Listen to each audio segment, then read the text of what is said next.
શરૂઆતમાં થોડીક હવામાનની વાત કરવાની છે ને ત્યાર પછી આપણે કોલ લેવાના છે. હવામાનની વાતમાં આમ જોવા જઈએ તો અત્યારે આપણે ઉનાળાનો માહોલ ચાલુ છે.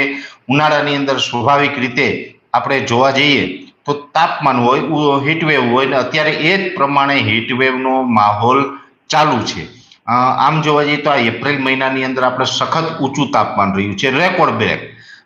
જે ઘણા સમયથી આપણે એક અનુમાન પણ હતું કે આ વર્ષે લગભગ ઉનાળા દરમિયાન થોડુંક તાપમાન છે ઊંચું જ રહેશે. એ જ પ્રકારનું અત્યારે ઊંચું તાપમાન ચાલી રહ્યું છે ને એમાં પણ એપ્રિલ મહિનાની 9 તારીખ એટલે કે 9 એપ્રિલ 2026 થી આ તાપમાન ખૂબ ઉચકાયું છે. હીટવેવનો રાઉન્ડ છે ને 9 તારીખથી સતત આપણું તાપમાન છે એ ક્યાંય ને ક્યાંય 40, 41, 42 એમ ચાલતું હતું. જોકે વચ્ચે 22, 23 એ તારીખમાં થોડુંક રાહત મળી હતી, પણ મેં આપને એ પણ જણાવ્યું હતું કે એ જે 22 તારીખ આસપાસ 1-2 દિવસની રાહત મળશે એ બહુ રાહત નહીં હોય, એટલે કે એક સામાન્ય રાહત હશે.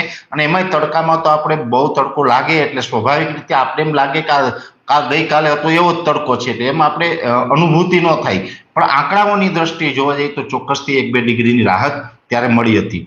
એ પછી ગઈકાલે 25 તારીખે પણ તાપમાન ઉચકાયું ને આજે 26 તારીખે તો રેકોર્ડ બ્રેક તાપમાન હતું.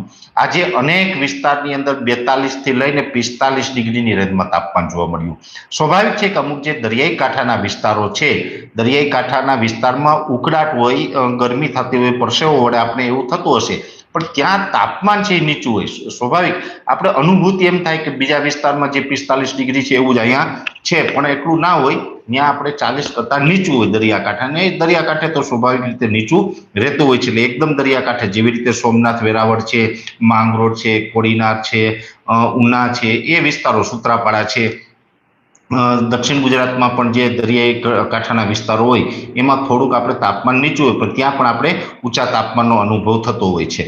બાકીના તમામ વિસ્તારમાં તો આજે 43 થી 45 ડિગ્રીની રેન્જમાં તાપમાન જોવા મળ્યું.